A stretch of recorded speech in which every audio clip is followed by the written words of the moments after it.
Good morning, this is Catherine Dubberly, the Answer Lady. Today I'd like to show you how to use a little variation on the basic 8 cast-on your knitting board. I like the edge this makes because it's very neat and yet a little bit stretchier than what I usually use in the stockinette cast-on. Start with a slip knot as usual and begin making figure 8 motions with your yarn around pairs of needles. Because I'm holding the board at a slant so you can see it, it may look as though these needles are not exactly opposite each other in the picture, but in fact they are. You're using needles directly across to make each 8. I find it helpful to use a fingertip on the hand that's not doing the wrapping to push down the yarn as I work so that it stays looped around the needles neatly. The trick, as with every cast on and every wrap that you do on the knitting board, is to get a nice happy medium between so tight that it will be hard to knit over and so loose that the yarn pops off the needles. Now here comes the difference from the normal figure 8 cast on. Usually you would do a second row of 8s and knit the lower row of 8s over the upper row of 8s, but I have learned to enjoy using this cast on by transitioning after one row of 8s to the stockinette cast on. Then the first row of 8s knits over the first row of stockinette to complete the cast on.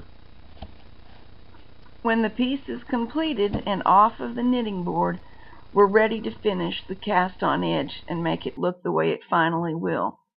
Note that I did not use an anchor cord in this cast on. You can, and it does give you something to pull down with, but it is not nearly as essential to do so as it is with the stockinette cast on. Locate the yarn tail from the original cast on because we want to start working at the end opposite the yarn tail. The lower edge of the knitting, where we made the figure 8s originally, now looks like a row of funny looking X's or V's depending on how you think about it.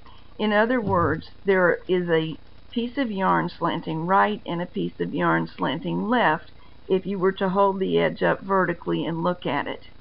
The way we're going to finish this is to use either all of the left slanting pieces of yarn or all of the right slanting pieces of yarn and chain them together using a crochet hook or a latch tool.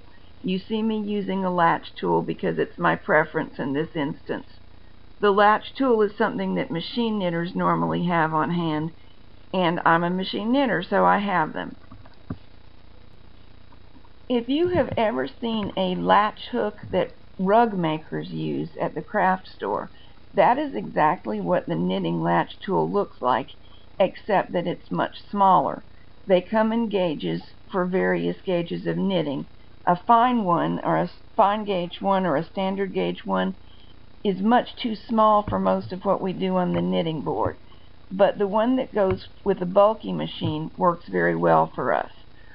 I sell some on my website with big wooden handles, and other people sell other styles, so you may find it useful to have one around. The piece I'm working on in this video is a little lace fan that I hope will become the building blocks for a fan lace shawl and maybe some other things in the future. So keep your eyes out for a future pattern.